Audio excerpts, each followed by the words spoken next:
স্বৈরাচার সরকার বা ফ্যাসিস্ট সরকার কাকে বলে এবং কোরআনের ভাষায় মুনাফিক কাকে বলে, এই কয়েকটি কথা আজকে আপনাদের সামনে তুলে ধরব। সাধারণত আমরা জনগণ যাদেরকে ভোট দিয়ে নির্বাচিত করে সরকার বানাই, তারা গণতান্ত্রিক সরকার।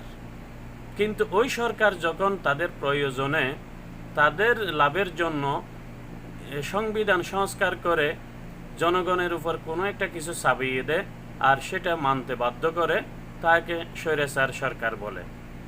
এবং ভোটের অধিকার, মানুষের মানবিক অধিকার যখন কেড়ে নেয়, তখন তাদেরকে স্বৈরাচার বা ফ্যাসিস্ট সরকার বলা হয়।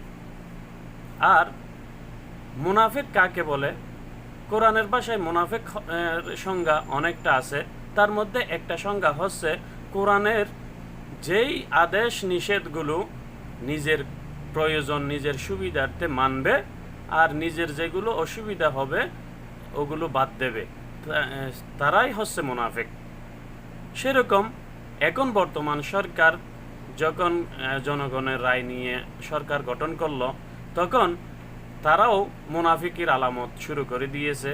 যেমন তারা ভোটের আগে গণভোটের জন্য প্রচারণা চালাইয়েছে বর্তমান প্রধানমন্ত্রী তারেক রহমান, এবং গণভোটে হার পক্ষে রায় দেওয়ার জন্য সকলের কাছে অনুরোধ করেছেন।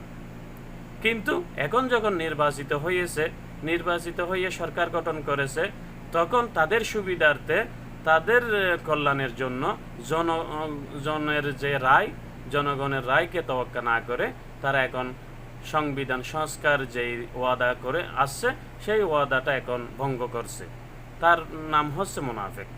এই মুনাফিকই আসলে কোনো গ্রহণযোগ্য নয়, এবং এই গণরায় যদি আপনি সম্মান করতে না পারেন, তাহলে আপনি ফ্যাসিস্ট এবং স্বৈরাচার হিসেবে প্রমাণিত হবেন।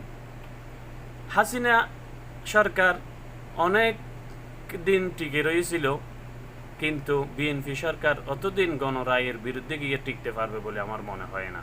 তাই গড়িমসি না করে সসম্মানে গণরায়কে মেনে নিন এবং গণরায়কে সম্মান দিন, তাহলে আপনাদের সম্মান জনগণে দেবে আশা করি।